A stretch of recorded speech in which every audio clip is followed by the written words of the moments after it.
Story 1. Am I the a-hole for refusing to give my wife of 10 years another baby? I, 46 male, and wife, 38 female, have been nagging me non-stop about having another baby that I don't want. For a little bit of insight, I already had 7 children before I met my wife. I had 4 of them living with me full-time, and 3 of them I had split custody with. When I met my beautiful wife, she had a 4-month-old daughter that I absolutely adore. After we got married, we had a few children of our own, so life is pretty hectic. We're finally at a point where we are stable, where I don't have to work as much and can be home with the family more. I'm so overjoyed because I didn't really get the option to spend much time with them, but now I can. Now my wife went from suggesting to demanding to us fighting all the time about having a baby, to her complaining that she's always wanted 5 children and that I was taking her dream away from her. My wife also said our 3-year-old is getting too big and that she would like to have a baby now before she gets too old, and what's it to me on having another one when I already had 7 before her, and giving her another baby is the least I can do, especially because she raised my children, taking the best years of her life away from her. That she didn't even want to take care of them. She only did it out of obligation to me. I was very hurt when she said those things, especially about our children, because some of my children were really young when we got together, and they called her mom. I tried to explain to her that the things she was saying was hurtful and that it wasn't fair to me to have to go back to working more to provide for another baby, especially when we already have a 7, 5, and a 3-year-old together, on top of having a 10, 13, 16, and an 18-year-old living in the house while trying to help our 21-year-old move out. Telling her that we already have so much on our plate and adding another baby right now just isn't a good idea, on top of the fact that she almost died giving birth to our youngest. We both had to go to therapy because of it, and now she wants another one. It blows my mind, which turned into a bigger fight. Her saying some really mean things that I really don't want to repeat just in case my children read this. My wife yelled at me and called me the biggest a-hole she's ever met, not to talk to her because it seems to be a waste of time. She is now gone and is staying with her mother as of right now. I've been texting and calling her. She's not responding. It has been 3 days since then. I really don't know what to do. I can't give her a child. Even if I wanted to, I couldn't. I had a vasectomy after she nearly died giving birth to our youngest. I never thought we would have another baby after everything we went through. Holy crap! This is a lot. That's too many kids already. That's so many kids. That's like 10 kids total, right? Like he had 7 before, they added like 3 more. She maybe had 1 before. There's so many kids. Stop having kids. Have less kids. Okay, don't have less kids. Don't get rid of any. You seem fine, but the fact that like now like her 3-year-old is like getting too big to hold, so she's like, I need another baby so I can hold one. It genuinely sounds like she needs maybe some more therapy or something. Like there is some issue, some need that is not being satisfied in her. Maybe she just needs something else in life, like a job or a hobby or something. I don't know, but this sounds troubling and problematic. And I always tell people when you get into a relationship, well before you ever start talking about marriage, please talk about what you want as far as kids and stuff. Like I'm very upfront about the fact that I don't want kids when I've dated people. And thankfully, my partner now, Madam Facts, and I, neither of us ever wants kids. And we were open about that from like talking ahead of time before our first date and during the first date. Like, be open about that stuff and hopefully avoid these situations. But also, so many kids! Story 2. Spicy revenge on roommate who keeps eating my marked leftovers. Title is pretty straightforward, but I'll elaborate. My old college roommate didn't know how to cook or do dishes and didn't go food shopping much. This led to him eating my food, especially my leftovers, as those were prepared meals. I would use my leftovers to meal prep for the week and told him to stop as it was expensive as well as inconvenient. The behavior did not stop, and he actually seemed to be eating more of my food out of spite. To punish him, I baked a chocolate cake with habanero peppers and mixed the frosting with wasabi. I labeled it with my name and a bold "Do not eat" and waited. The guy has a very low tolerance for spicy food, so I thought he would take one bite, quickly realize the error of his ways. About 2 days later, him and a couple of his friends got really drunk while I was at work and decided to dig into my food. Somehow they ate about a third of it before realizing, and when they inevitably went to throw up from over drinking and eating spicy foods, got hit by the cake a second time. Don't know for sure, but it couldn't have felt good coming out the back end. When he asked me why I made this monstrosity, I told him I found a chocolate habanero recipe online that I wanted to try. He stopped eating my cooking after that. I have said, if you're going to, taint your food with stuff, we've had things in the past where it's the person taking the food is a vegetarian. Please don't sneak meat into it. Make, obvious meat, so then the vegetarian's like, what the heck? Why'd you put meat in this? Don't trick people into eating meat if they don't eat meat. And second, don't put laxatives in foods. I know it's funny. I know the movies make it so funny, but it can also potentially be dangerous. People can dehydrate. You don't want to trick someone into having laxatives, okay? Putting spicy stuff in food, though? Yeah, I'm kind of down with that one. I mean, hopefully they don't, touch their eye and burn it or whatever, but at the same time, I don't know, I'll make a friggin' ghost pepper ghost pepper frosting on some cake and let them burn away. Stop eating roommates' foods, don't do that. You got what you deserved, roommate. Story 3. Am I the a-hole for spilling the salary beans after boyfriend's friends accuse me of gold digging?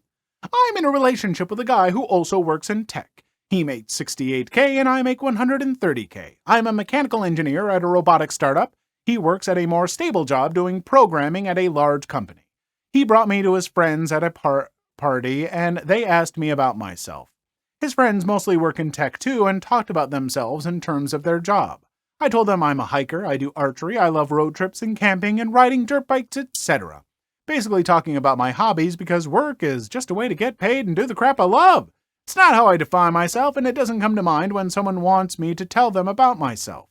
One of his friends asked about work, and I said, oh gosh, I don't want to talk about work at a party. Spend my whole day sweating my butt off in 95-degree heat trying to replace this busted butt motor just to find the replacement part was also effed. I was also lying or trying to downplay that I have a good job. That really is how I spent my day, and I wasn't in the mood to talk shop at a party. Some other conversations came up casually that probably also made me seem poor, like me saying that car dealership repairs were a ripoff, and telling my boyfriend that my childhood neighbor's trailer caught on fire and I was going to visit and help her out. I wasn't doing it on purpose. I was literally just talking about my life, but I guess I gave the impression I was poorer. It got later in night, everyone was getting drunker, and some of his friends, not close ones though, were making jokes about me growing up in a trailer and being a gold digger. And being ready to jump to a richer guy. Really misogynistic crap, honestly, since they don't even know me and seem to just assume all girls are gold diggers. He didn't say anything. He later said it was because he smoked weed and gets quiet and has trouble carrying a quick conversation when he's high. But regardless, I felt hurt he didn't say anything. I got irritated with his friends and asked, now why the hell would you say that when I make twice what he does? His friends went quiet for a second, and I continued saying, there ain't no gold to dig here, not with him or anyone at this party. So, do y'all think I'm cheap or do y'all think I'm stupid? My boyfriend wanted to leave the party shortly after and was pretty upset with me for telling everyone I make twice what he does. I said I would have held my tongue if he checked his friends himself, but he didn't say anything, so I wasn't about to let them talk to me like that. He said it was humiliating and now everyone thinks I'm a B, and I flippantly said, hey, at least they know I'm a rich B. He was angry that I embarrassed him when I spoke up. I was angry I had to say anything at all because his friends were talking crap, so it should be on him to check them. Stuff is still tense. Am I the a-hole for explaining why I'm not a gold digger? Your boyfriend is a whiny, insecure brat, and he needs to get over himself. His little weed excuse about not being able to carry on a conversation or whatever, nope, doesn't carry weight. I'm sorry, but I've been plenty high a lot, and frankly, I can still have the wherewithal to be like, hey, don't say that about someone. And B, why is he so butthurt about the fact that you make twice the money that he does? Why is he like, no, you told my friends that I'm dating someone who makes more money? Stop whining. You live in the 2020s. This should not be a big deal. It should be nothing. And you stop complaining and about the fact that she had to defend herself when you did nothing. This is not an issue. This is nothing. Also, I realize that I've done this one before, but I didn't realize until I got a good way through it, because I think I might have been high last time I read it. I don't know, but now I'm giving another talk on it because it just makes me that mad, and I want to get that point across. So I'm sorry, okay? But here it is, and there's no turning back now. Story 4. Today I effed up by faking being sick and starting a fake epidemic. Last Friday I did not want to go to work, so I called and said I was sick and probably had a minor case of the stomach flu. Actually, I could have just said I won't come because I'm the owner of the company and would not have to make any excuses. Well, he came back yesterday and one of my 7 employees had called in sick. He said he was not feeling well and probably must have caught the stomach flu from me. Today, another employee called in sick with the stomach flu. So it seems by skipping work I started a fake epidemic. I'm not in the US, so everybody gets paid 100% unlimited sick days. I get 60% of the wages back from mandatory insurance. Too long didn't read. Instead of just not coming to work, I faked an illness, and now it's spreading. I mean, did you really F up? You know, you lied, said you were sick, and you got a day off, and maybe they are sick, maybe they're not. Who cares? Let them have the day off. It's not a big deal. People should just be able to take days off. You know what would be better? Cultivate a work environment where if someone just needs to take a day off for like a mental health day, they can, and you don't say anything about it, and they don't have to pretend to have the stomach flu. Instead, they can be like, I'm having just a really rough day. I need the day off. And you go, sure thing, buddy. And the world just moves on and everything's fine. What a wonderful idea that is. Story 5. My husband told me he's in love with my sister while I am pregnant. My sister and I had a crappy life growing up with a passive mother and abusive stepfather. My sister was my protector and role model since no one of the adults were. She tried to shift my stepdad's abuse on her when he got drunk so he wouldn't hurt me. When she left for college, she let me stay in her bed while she slept on the floor in her student room. The days I managed to run away from home, when I turned 16, she let me move in with her permanently. We never saw our parents again. My husband is very similar to my sister. They're both very calm and kind. Both are very intelligent. They have the same sense of humor, love the same music, books, movies, and games. It's like a weird, perverted thing that I found the male version of my sister to fall in love with. They get along very well, and that was so important to me because they're my only family. We got married a year ago, after 6 years together, and I'm 27 weeks pregnant now with our first baby. My sister met her boyfriend, 30-year-old male, a year ago.